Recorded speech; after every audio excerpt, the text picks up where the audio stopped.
지난 가을에 대구 극동방송에서 이스라엘 평화를 위한 기도회가 있었습니다. 당일날 서울에서 주한 이스라엘 대사님이 내려오셨습니다. 그래서 특강을 듣고 그 두 번째 시간에 기도하는 시간이었는데, 이 특강이 영어 번역을 통해서 진행이 되다 보니까 특강 시간이 많이 길어졌고 기도하는 시간이 많지를 못했습니다. 이제 마지막 마무리를 하는 단계가 됐는데 뒤에서 어느 자매님이 깔끔한 영어로 이렇게 물으셨어요. 대사님, 우리가 교회에서 젊은이들과 함께 이스라엘에서 기도를 하고 싶은데 구체적인 기도 제목을 가르쳐 주십시오. 이렇게 했더니 주한 이스라엘 대사님이 청년들하고 이스라엘에 대해서 스타디를 하십시오. 이스라엘 건국 전후부터 해서 지금까지 있었던 일에 대해서 공부를 해보시면 이스라엘에 대해서 무엇을 위해서 기도하게 되실지 알게 될 겁니다. 그렇게 대답을 했습니다. 현문현답이었습니다. 오늘 이 시간에는 성경에 나오는 이스라엘, 그리고 오늘에 대한 이스라엘에 대해서 잠시 말씀을 나누려고 합니다. 이스라엘에 대한 이야기이기 때문에 오늘 오설교는 좀 이렇게 스타디가 공부가 되겠습니다. 그래서 화면을 보시면서 한번 저를 따라오시면 좋겠습니다. 성경에 나오는 하나님이 선택하신 이스라엘하고 우리가 뉴스에서 보는 온 세상이 비난하는 이스라엘이, 성경의 이스라엘과 오늘의 이스라엘이, 고대 이스라엘, 현대 이스라엘이 같은 이스라엘일까요? 아니면 다른 이스라엘일까요? 성경에 나오는 그 이스라엘과 오늘의 이스라엘이 같은 국가일까요? 역사적인 연속성이 있을까요? 그들이 이스라엘 민족의 후손으로 같은 민족일까요? 동일한 유대 민족일까요? 성경의 이스라엘과 오늘의 이스라엘, 같은 이스라엘인지 아닌지, 좀 전문적인 용어로 연속성이 있는지 아니면 연속성이 없는 불연속상의 그런 다른 두 개체인지, 이 질문은 상당히 중요한 질문이 됩니다. 그렇지만은 우리가 같은 이스라엘이고 다른 이스라엘인지를 어떻게 규정할지 그 질문부터 한번 시작을 해봐야 됩니다. 국가와 민족에 대한 보편적인 정의하는 방식이 있습니다. 국가는 주권과 국민과 영토를 가지고 국가를 정의합니다. 민족은 정체성이나 언어나 문화를 가지고 민족을 정의하게 됩니다. 이스라엘 사람들은, 그 유대인들은 스스로를 어떻게 의식하는가? 이것은 그들의 이스라엘 독립선언서에 잘 나와 있습니다. 1948년 5월 14일 날 2000년 만에 국가를 재건하면서 국가 지도자들이 사인한 이 독립기념서의 제일 첫 부분에 이렇게 되어 있습니다. 우리는 이 땅에서 민족을 형성하고 왕국을 건설하고 우리의 문화와 문화적인, 종교적인, 신앙적인 그런 공동체를 형성했을 뿐만 아니라 인류에게 책 중의 책을 선사했다고 이스라엘 독립선언서 제일 첫 번째 문단에 그렇게 밝히고 있습니다. 그래서 그들은 1948년에 국가를 건설하면서 우리는 이 땅에서 우리 민족을 형성했고 국가를 가졌고, 그리고 이 땅에서 우리의 문화를 일으켰을 뿐만 아니라 이 땅에서 책 중의 책, 그 영원한 책을 인류에게 선사했다고 고대 이스라엘과 오늘의 이스라엘이 한 연속상에 있음을 그렇게 선언하고 있습니다. 이스라엘을 바라보는 주변 국가들과 타민족은 이스라엘을 어떻게 이해하고 인식하는가?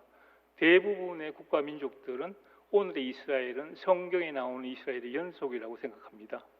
하지만은 그렇게 생각하지 않는 그룹들도 있습니다. 올해 4월 22일이 유월절이었습니다. 지구상에 사는 모든 유대인들은 지난 4월 22일 날 다 모여가지고 유월절 만찬을 했습니다. 서울에 있는 이스라엘 사람들도 모처에서 유월절 만찬을 했고, 대구에 있는 이스라엘 분들도 어느 분 가정이나 어느 장소에서 모여서 유월절 만찬을 했을 것입니다. 유월절 만찬은 정해진 음식들이 있습니다. 그리고 책이 있어서 그 책의 순서를 따라서 쭉 만찬을 진행합니다. 2시간에서 길면 4시간까지 진행되는 만찬입니다. 이 유월절을 통해서 유대민족이 형성이 되었습니다. 이 유월절이 인류가 축하하면서 지켜오고 있는 가장 오래된 명절입니다.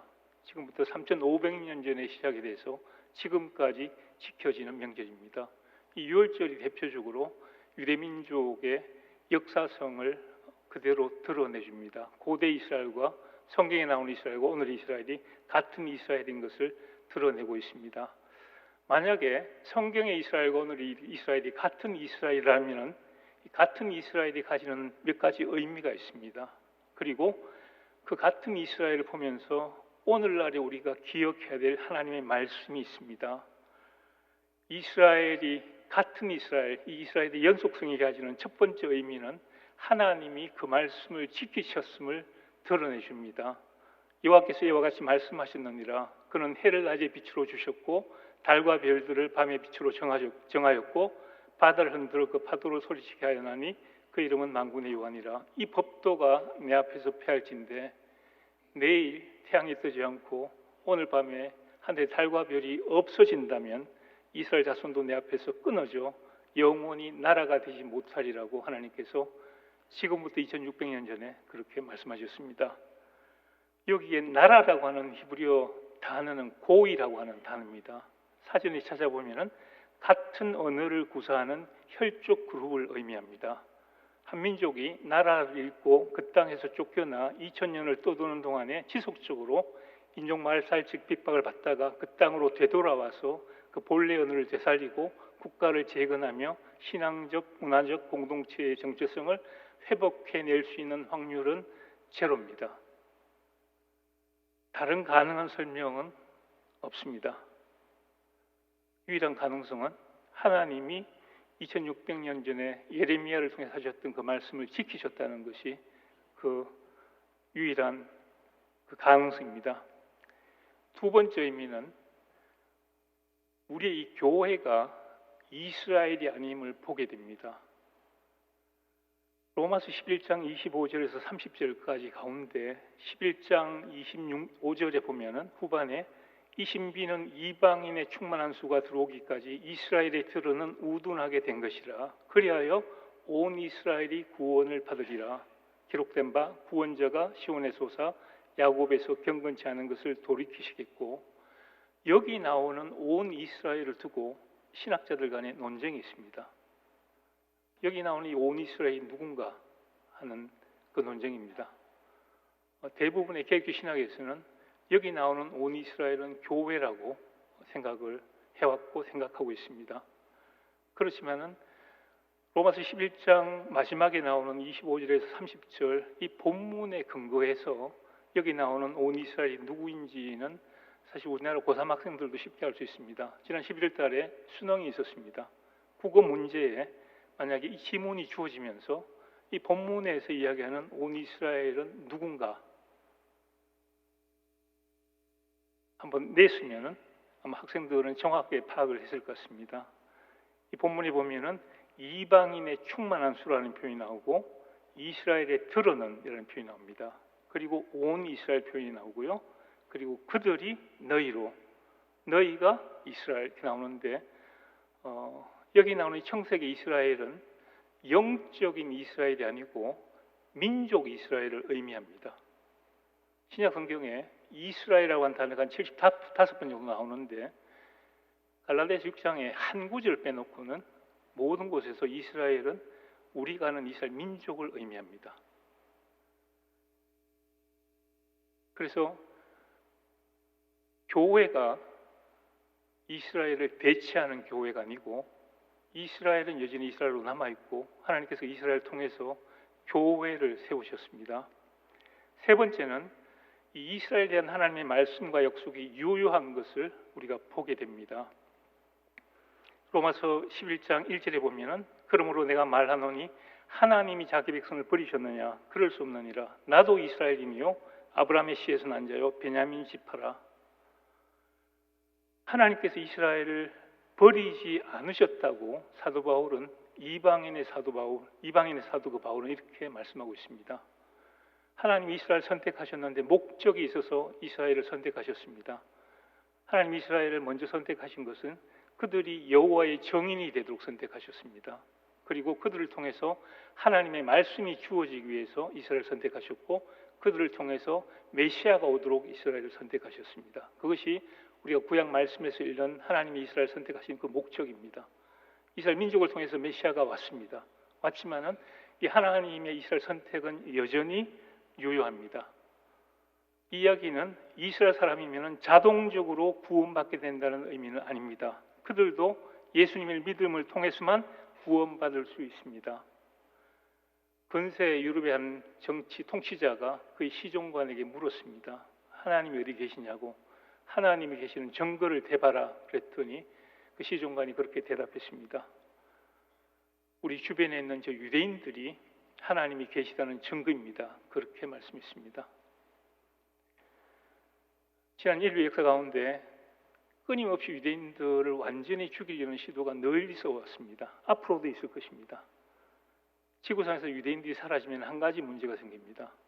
그것은 우리가 가지고 있는 말씀, 특별히 구약 성경 말씀의 역사적인 주인들, 정인들이 사라지는 게 되고, 유대인들이 지구상에 사라지면 이 말씀의 역사적인 정인들이 없어지면서 이 말씀의 역사성이 사라지게 됩니다. 그래서 그들은 독립선언서 첫 부분에 우리는 인류에게 책 중의 책, 그 영원한 책 중의 책을 선사했다고 그렇게 표현하고 있습니다. 그래서 유대민족을 없애려고 하는 그 모든 노력들은 우리가 영적으로 이해해야만 됩니다. 그렇지만은 이스라엘 민족에게 가신 모든 약속은 유효하고 유효해야만 됩니다. 그들이 선택받았기 때문에 자동적으로 구원받는 건 아니지만은 하나님의 선택은 여전히 유효합니다. 왜냐하면은 만약에 하나님께서 유대 민족에게 이스라엘 민족에 하신 약속을 더 이상 지키지 않으신다면은 그렇게 세부적으로 다양한 것을 약속하셨는데 하나님이 선민으로 택하신 그 이스라엘 민족을 향한 그 약속을 지키지 않으신다면은 하나님이 우리에게 하신 구원의 약속을 지키신다는 보장도 없어집니다. 신약을 통해서 우리에게 하신 구원의 약속보다도 훨씬 더 많은 약속들이 이스라엘 민족을 통해서 주어졌고 하나님은 그 약속을 반드시 지키셔야지 우리의 이방인에게 하신 이 구원의 약속도 지켜진다고 하는 걸 알 수가 있습니다. 이 같은 이스라엘 보면서 우리가 기억해야 될 말씀도 있습니다. 먼저는 우리는 그들을 축복해야 됩니다. 아브라함과 그 후손을 축복하는 자에게 주어진 복의 약속이 있습니다. 창세기 12장 3절에 하나님께서 아브라함에게 너를 축복하는 자에게 내가 복을 내리고 너를 저주하는 자에게는 내가 저주하리니 땅의 모든 족속이 너로 말미암아 복을 얻을 것이라 말씀하셨습니다. 그리고 하나님께서 아브라함의 손자였던 야곱, 이스라엘에게 창세기 28장 14절에 다시 한 번 더 말씀하십니다. 내 자손이 땅의 티끌과 같이 되어 내가 서쪽과 동쪽과 북쪽과 남쪽으로 퍼져갈지며 이 땅의 모든 족속이 너와 내 자손으로 말미암아 복을 받으리라. 땅의 모든 족속이 너로 말미암아 복을 받으리라고 아브라함에게 말씀하셨고 이스라엘에게 야곱에게 너와 내 자손으로 말미암아 복을 받으리라고 다시 말씀하셨습니다. 이 구약성서의 원문을 보면은 땅의 모든 족속이 너를 통하여 복을 받는다는 말씀이 동일한 의미입니다. 야곱에게 말씀하실 때는 그 뒷부분에 너의 자손이라고 하는 한 단어를 더 추가적으로 말씀하셨습니다. 이 약속은 이스라엘을 통해서 복을 얻고 이스라엘 통해서 오신 그 메시아, 내 자손, 단수로 나와 있는 내 자손은 메시아를 의미합니다. 이스라엘 통해서 오셨던 그 메시아를 통해서 땅의 모든 족속이 복을 받으리라고 그렇게 말씀하셨습니다. 그 반대의 경우에 대해서 말씀하셨습니다. 아브라함과 그 후손을 미워하는 자에게 주어진 저주의 약속도 있습니다. 시편 129편에 보면은 이런 것은 베는 자의 줌과 먹는 자의 품에 차지 아니하리니 지나가는 자도 여호와의 복이 너에게 있다 있을지어다 하거나 우리가 여호와의 이름으로 너에게 축복한다 하지 아니하느니라 이렇게 말씀하고 있습니다. 무릇 시온을 미워하는 자는 수치를 당하여 물러갈지어다. 저희는 지붕의 풀과 같을지어다. 그것은 자라기 전에 마르는 것이라. 괜히 이스라엘에 대해서 비방하고 유대인들 저주할 필요가 없습니다. 제가 단언컨대 인생이 잘 안 풀릴 겁니다. 그들을 축복하면은 그들을 존대하고 축복하면은 복이 있지만은 이스라엘을 미워하고 시온을 저주하면은 저주의 약속이 임합니다. 두 번째는 오늘 우리가 이스라엘 들으면서 그들을 위로해야 됩니다. 이사야 40장 1절에서 2절에 보면은 너희 하나님이 이르시되 너희는 위로하라 내 백성을 위로하라 너희는 예루살렘의 마마에 닿도록 말하며 그것에게 외치라 그 노예의 때가 끝났고 그 죄악의 사함을 받았느니라 그의 모든 죄로 말미암아 여호와의 손에서 벌을 배나 받았느니라 할지니라 하시니라. 이사야 40장에 하나님께서 너희는 내 백성을 위로하라고 말씀하셨습니다. 이 히브리 원문에는 명령형이 먼저 나옵니다. 나하무 나하무 위로하라 위로하라 내 백성을 이렇게 말씀하시는데 여기 하나님 말씀하신 내 백성은 이스라엘 민족입니다. 그런데 여기 있는 너희는 누굴까요? 여기 나와 있는 너희는 이방인입니다. 구약학자들 가운데는 여기 있는 너희가 천상의 천사라고 해석하는 분들도 있습니다. 하나님이 일하시는 방식은 사람을 통해서였습니다. 하나님이 오늘도 원하시면은 대구상공에 아침에 참새를 다 동원해가지고 이번 크리스마스에는 전부 대구 제일교로 집합 이렇게 한번 쓰시면 아마 이게 미어터지도 몰려 나올 겁니다. 그렇지만 그렇게 하시지 않습니다. 하나님은 사람을 통해서 일해 오셨습니다. 여기 나와 있는 너희는 이방인을 의미하고 있습니다. 그 이방인에게 내 백성을 위로하라고 말씀하시는데 이사야 40장의 1절을 시작해가지고 한 8, 9절까지를 깊이 연구해 보면은 그 내용은 훗날에 주어지는 그 예수 그리스도의 복음으로 너희 이방인이 내 백성 이스라엘을 위로하라고 하는 그런 말씀으로 풀이가 됩니다. 당장 40장 3절에 보면은 광야에 외치는 자의 소리라는 표현이 나오는데 세례 요한을 의미하는 표현이 나옵니다. 그래서 그 의미는 예수 그리스도의 복음으로 이스라엘 민족의 모든 죄가 사해졌으니 너희는 내 백성 이스라엘을 위로하라. 다정하게 말하되 알아듣도록 분명하게 전하라. 하나님은 구약성경 여러 곳에 하나님께서 이스라엘 민족의 모든 죄를 구속하시겠다고 약속하셨습니다. 그 약속이 이루어질 때 그 예수 그리스도의 복음으로 그 이방인들이 내 백성 이스라엘을 위로하라고 하나님께서 그렇게 말씀하셨는데 그 하나님의 첫 번째 방법은 유대인들을 통해서 복음으로 이방인들의 구원을 전하시게 하는 방식이었습니다. 세 번째는 우리는 우리의 영적 부채를 기억해야 될 필요가 있습니다. 구원은 유대인에게서 났습니다. 그래서 이 로마서를 기록했던 바울은 먼저는 유대인에게요 또한 헬라인에게로다. 이 구원의 복음이 먼저는 유대인을 위한 것이었고 그 다음에 헬라인에게로다 그렇게 기록하고 있습니다. 로마서를 마무리하면서 사도 바울이 이렇게 기록합니다. 그러나 이제는 내가 성도를 섬기는 일로 예루살렘에 가노니 이는 마케도냐와 아가야 사람들이 예루살렘 성도 중 가난한 자들 위하여 기쁘게 얼마를 연보하였음이라. 저희가 기뻐서 하였거니와 또한 저희는 그들에게 빚진 자니 만일 이방인들이 그들의 영적인 것을 나누어 가졌으면 육적인 것으로 그들을 섬기는 것이 마땅하니라. 이방인의 사도로 부름받았던 이 사도 바울은 그 20년의 사역 동안에 적어도 2차례 이상 이방인 교회가 드린 그 헌금을 가지고 예루살렘의 가난한 예수님을 따르는 예수 믿는 유대인들 성도들 위해서 이 연보를 가지고 갔던 적이 있었습니다.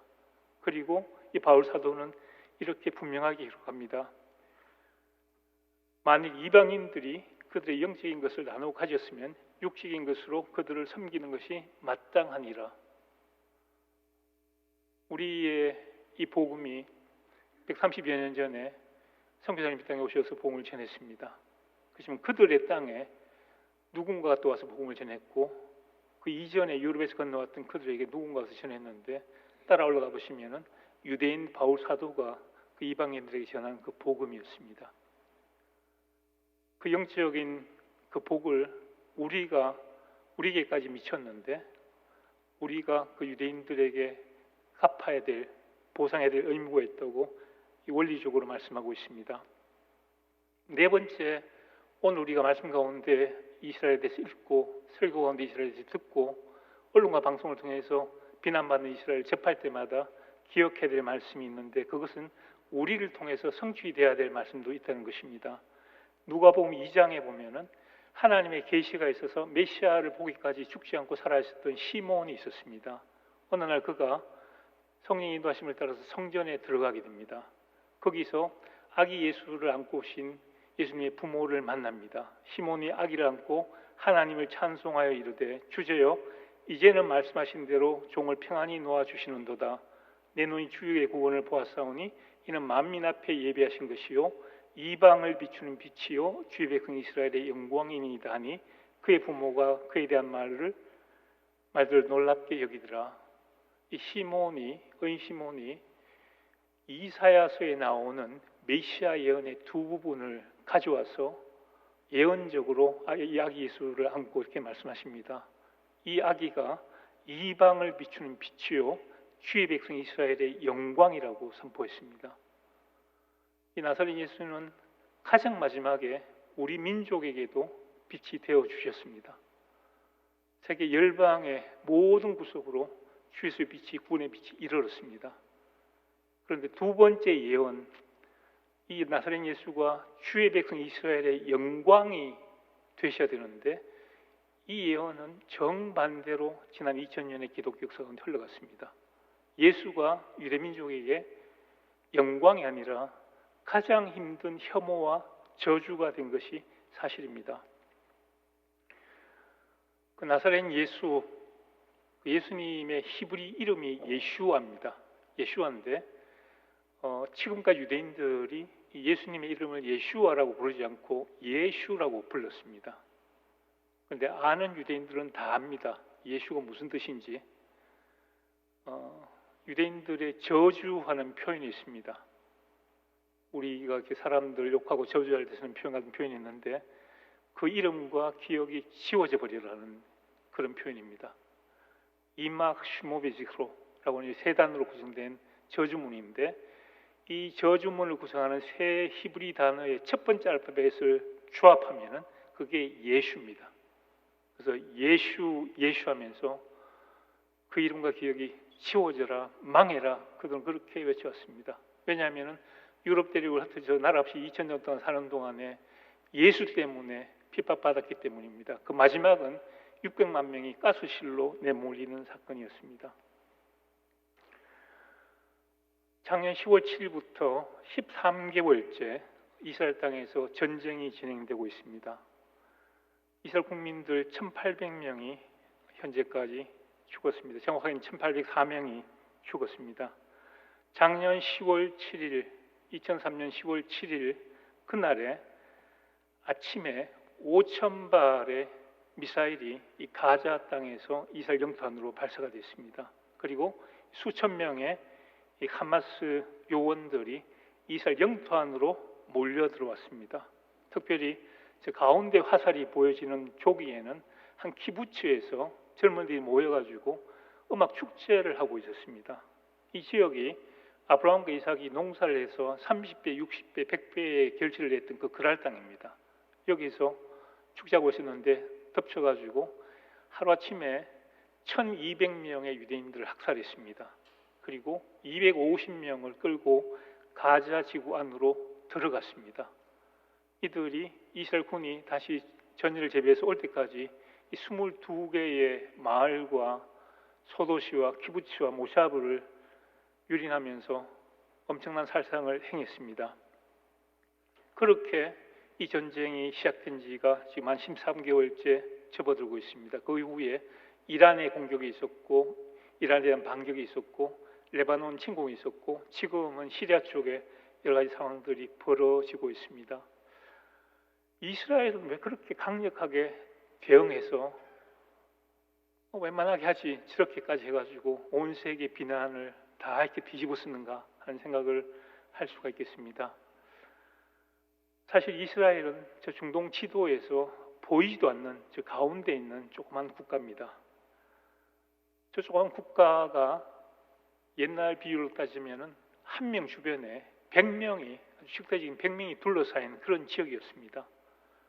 주한 이스라엘 대사의 설명은 100명의 적대적인 무리들이 우리를 둘러싸고 있는데 그 중에 한 명이 우리를 건드리면은 우리가 살아남기 위해서 선택할 수 있는 안타깝지만은 유일한 대안은 우리를 건드린 그 한 명을 완전히 제압해서 주변에 있는 나머지 99명이 저 친구를 건드려서는 안 되겠다고 할 정도로 우리를 완전히 제압하는 거가 안타깝지만 우리가 어쩔 수 없게 생존하기 위해서 우리가 취할 수밖에 없는 전략이라고 그렇게 설명한 걸 듣습니다.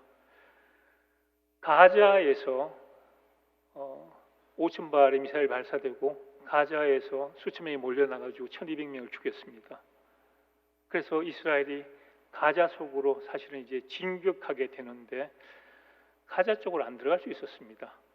그냥 하마스가 바깥쪽으로 5,000발의 미사일을 쐈듯이 이스라엘의 폭격기와 미사일 동원해가지고 가자 안으로 공격할 수 있었습니다. 그렇지만 그렇지 않고 가자 안으로 들어갔는데 사실 가자 속으로 들어가면서 그 가자 안에서 전투를 벌이다가 이스라엘 군인들 300명이 죽었습니다. 아랍 쪽에서는 하마스 쪽에서는 이스라엘이 가자 안으로 들어가지고 민간인을 살상한다고 세계 언론에 지속적으로 그렇게 메시지를 냈습니다. 그리고 세계 언론은 그렇게 받았었습니다. 통계에 의하면은 한국 전쟁이 벌어졌을 때 군인 100명이 죽을 때 한국 민간인 130명이 죽었습니다. 90년 후반에 코소보에서 전쟁이 있었는데 군인들 100명이 죽을 때 민간인 140명이 죽었습니다. 이번 가자 전쟁에 군인들 100명이 양식 군인 100명이 죽을 때 민간인은 125명이 죽었습니다. 훨씬 더 적게 죽은 건데 한국 전쟁이 벌어질 때 북괴군과 한국 군인들은 군복을 입고 있었고 대부분의 전투는 시가전도 있었지만은 들과 산에서 벌어진 전쟁이었습니다. 이번에 가자 전쟁은 인구가 밀집된 이 가자 지역 안에서 벌어진 전쟁이고 그리고 이 전쟁에서 이스라엘 군들은 군복을 입고 있었지만은 이 하마스 요원들은 이 사람들은 사복을 입고 있었습니다.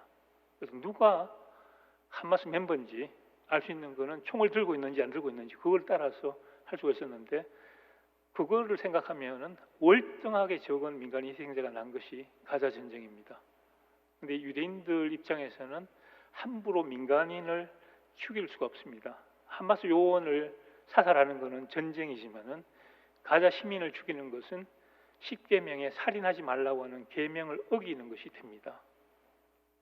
최근에 레바논 전쟁에서 저쪽 헤즈볼라 쪽에서 이스라엘이 사정 경고하지 않고 공습한다고 불평했습니다. 전쟁에서 어느 국가가 상대편에게 우리가 특정 시간에 특정 지역을 포격하거나 공격한다고 알립니까? 그렇게 하지 않습니다. 세상에서 그렇게 하는 나라는 딱 한 나라 있습니다. 그 나라는 이스라엘입니다. 이스라엘은 공격해야 될 때 사전에 당사자가 아닌 민간인들은 피신하라고 삐라를 뿌리든지 마이크로 알리든지 핸드폰에 문자로 알리든지 하고 난 다음에 공격합니다. 살인을 피하기 위해서입니다. 가자 지역이 만약에 이스라엘로 둘러싸이지 않고 지금 이제 벌어지고 있는 아사드가 축출된 시리아가 만약에 가자 지역을 통치하고 있었다면 사실 가자 지역은 옛날에 없어졌습니다. 중동에는 중용이라고 하는 것이 없습니다. 적이 아니면 친구고 적은 죽여야 됩니다.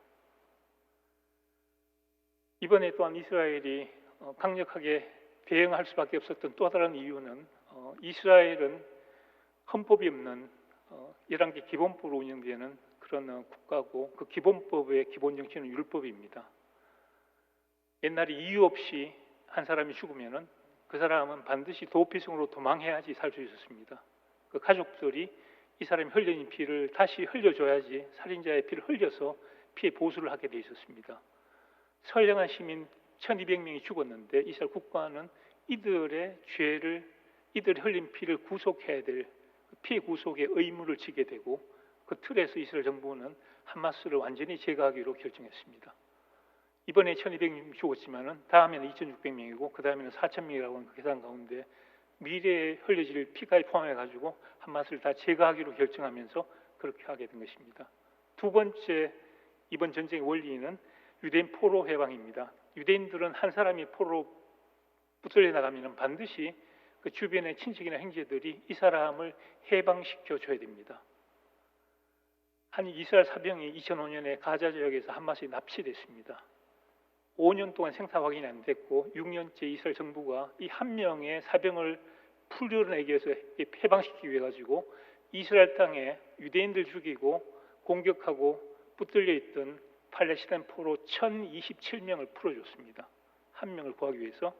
그리고 그 1027명의 한 명이 이번 가자 전쟁을 주도했던 그 야신이라고 하는 그 한 사람이었습니다.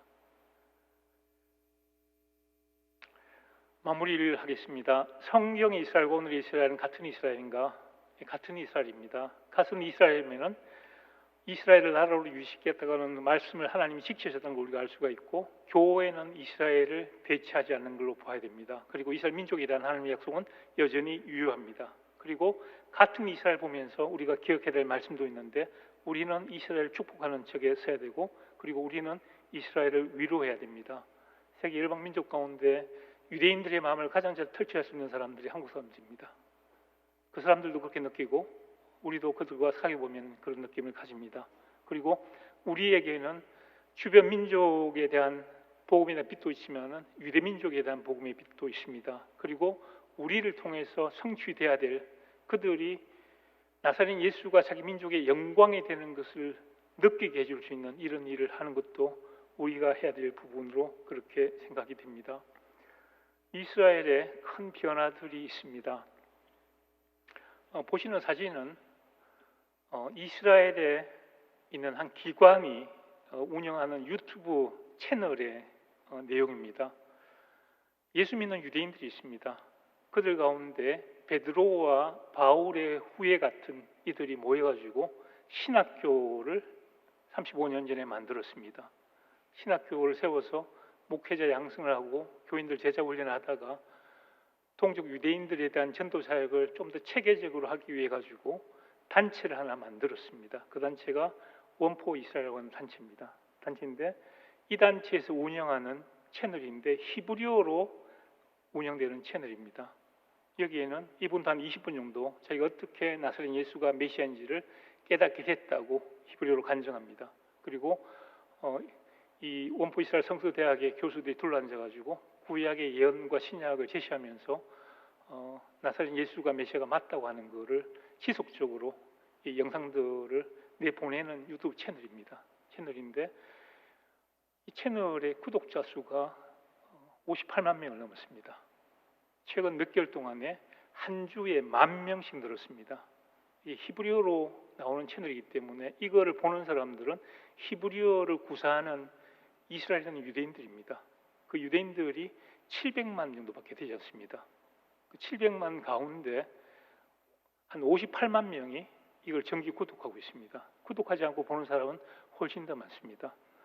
이스라엘 교회 지도자들이 지난 2000년 동안에 사도행전 2장에 나오는 그 초대교회의 영격각성 이후에 2000년 만에 없었던 사건이 지금 일어나고 있다고 말하고 있습니다.